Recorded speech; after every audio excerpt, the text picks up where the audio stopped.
আপনারা ইতিমধ্যেই অবশ্যই জেনে গেছেন যে পশ্চিমবঙ্গে সরকারের পালাবদল হয়েছে। তৃণমূল সরকার পাল্টে এসছে বিজেপি সরকার। আর তৃণমূল সরকারের জনপ্রিয় প্রকল্প লক্ষ্মীর ভাণ্ডার, যেটির জন্য রাজ্যের মহিলারা পেতেন প্রতি মাসে 1500 টাকা, সেটি কিন্তু এবার বন্ধ হতে চলেছে। যে লক্ষ্মীর ভাণ্ডারের পরিবর্তে চালু হবে অন্নপূর্ণা ভাণ্ডার, আর তাতে আপনারা পাবেন মাসিক 1500 টাকার ডবল 3000 টাকা।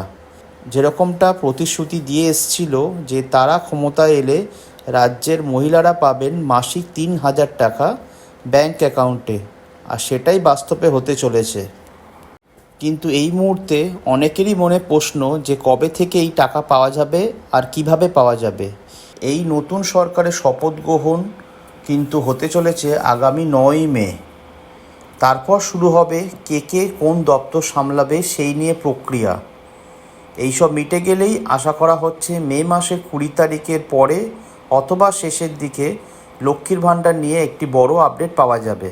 যাদের ইতিমধ্যে লক্ষ্মীর ভাণ্ডার প্রকল্পে নাম নথিভুক্ত রয়েছে, সেই তথ্য ভাণ্ডার বা ডেটাবেস ব্যবহার করা হতে পারে। অর্থাৎ ইতিমধ্যে লক্ষ্মীর ভাণ্ডারের জন্য যাদের ডেটাবেসে নাম নথিভুক্ত রয়েছে, তাদের নাম ধরে ধরে ব্যাংক অ্যাকাউন্টে টাকা পাঠানো হতে পারে। যারা নতুন, তাদেরও কিন্তু লক্ষ্মীর ভাণ্ডার প্রকল্পের মতো Aadhaar card, voter card, ration card bank ব্যাংক অ্যাকাউন্ট ইত্যাদি দিয়ে ফর্ম ফিল আপ করে নাম নথিভুক্ত করতে হতে পারে।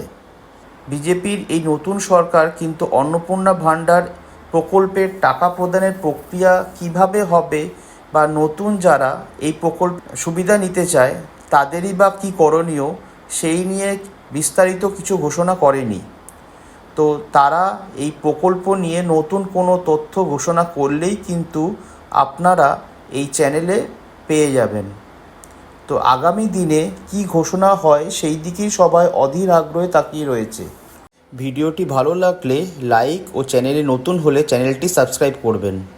ভিডিওটি দেখার জন্য ধন্যবাদ।